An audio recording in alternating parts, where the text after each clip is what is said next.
Hello all, Knife's Tale here, bringing you a knife summary of a knife I've done a review on. I will link it down below. This is the One Track Mind Ire in 20CV, carbon fiber. It's got the DLC finish. I believe it was done by Kunwu. This was made on 12/24 by the looks of it, and I got it after it's serial number 119 out of 170, so not a huge number of each one. This was the first run. Hopefully they will come back, because let's just be right here. Just get it out of the way. This is a good knife. This is a great knife. I like this knife. In fact, even though it was technically birth dated 12/24, they didn't come out until the new year, I believe. And I'm going to say that this is one of the top runners for Knife of the Year. I will link the full review, which is very positive. And let's just take a quick look at this thing for the summary. You have 3 5/8 inches blade length, and 8 3/8-ish overall. We've got thumb studs, reverse flicking aperture. I mean, you don't really want to use that for a thumb flicking aperture, but you can certainly use it for. I mean, I guess yeah, you can. I guess if you don't want to use studs for some reason, I don't know why you wouldn't. And a front flipper, and even though it does not have the best types of jimping on it, it is grippy, it is not uncomfortable, and honestly, it works quite well. It's large enough, and it sits at the right, an all-right angle. So when you interact with it, it works pretty darn easily, and I've got some pocket crap in there.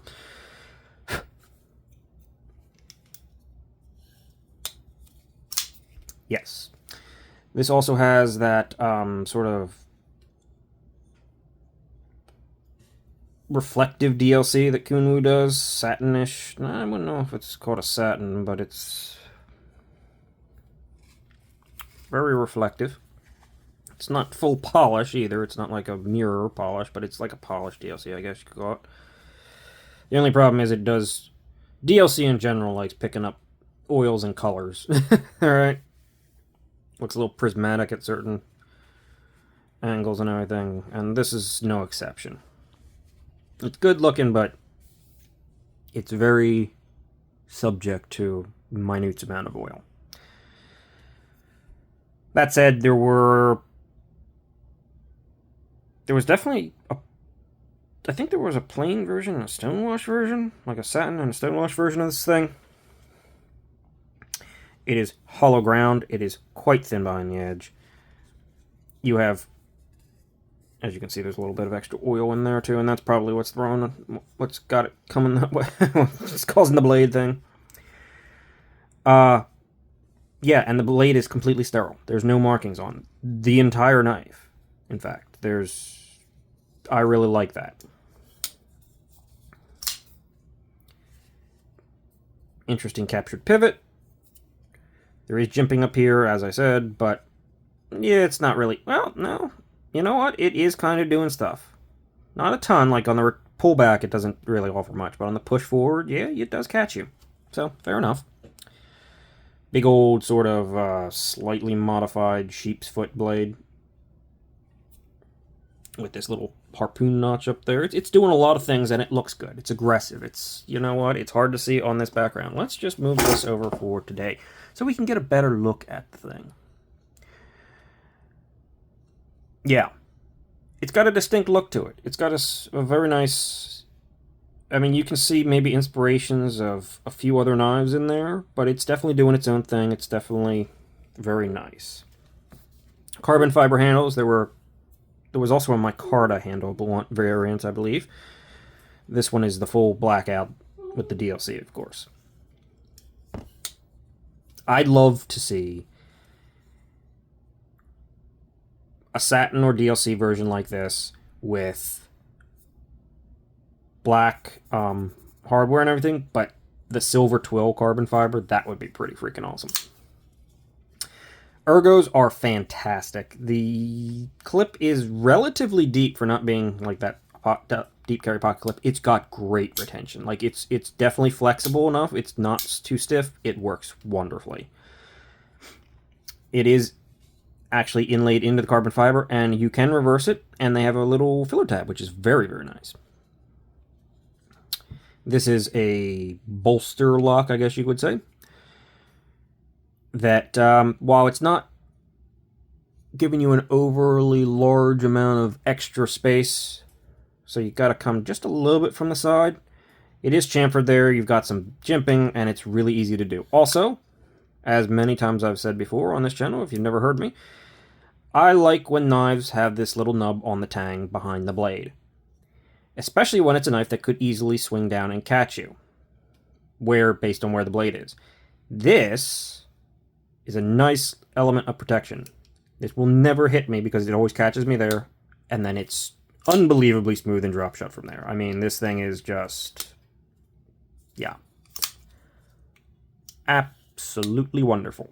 And if it didn't have that little nub, it would definitely come down and come for you real easily. Not a question about that.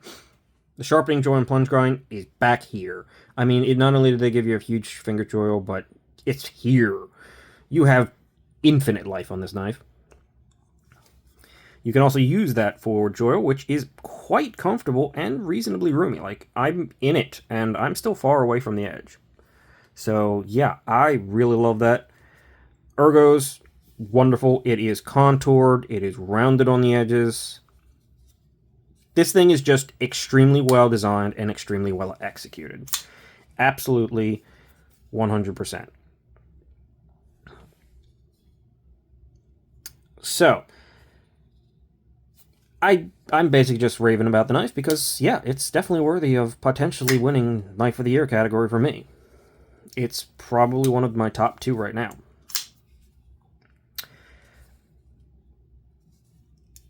And also, even though it's 20 CV, I mean, this is Kunwu, so you have a much better chance that they've got at least a decent or more solid edge, or not edge, heat treat on this thing. The edge is quite sharp, and it has remained quite sharp. It is slightly bitey. It's better than average. The whole thing about this knife is it's good. It's got a curvature, but it just works in the hand. It really does. So, yeah, the ire is wonderful. Now, I cannot link the ire. I will put his website down below because he has another design coming out. I don't recollect what it's called off the top of my head, and I'm not sure how I feel about it. It's not calling my name quite like the ire, but it's good looking, and it almost looks like it looks and reminds me a lot of like a CNC custom knife, just the way it's done, like those entry sort of CNC custom knives that are usually around $1,000. It really kind of seems to have that vibe going for it in the whole execution of the thing. I don't know if that's going to feel like it, but that's what it looks like. Either way, the ire is a win, 100%, and definitely needs to come back. It's centered, there's no play. It's a little bit of a chunky knife, but it's pretty great. So, I appreciate you guys watching. Like, subscribe, comment down below if you would be so kind. Share this, pass it along. I would love to get some more subs and stuff like that. I've been trying to put out content every single day, and I've been enjoying it, but I need to get up a little bit more numbers so I can get some companies to send stuff in, because eventually I will run out of content, right? I only got so many knives. Lots of them, but only so many.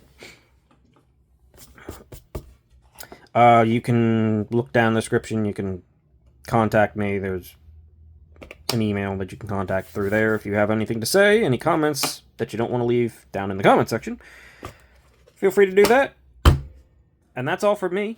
I will see you guys in the next one. Thank you for watching.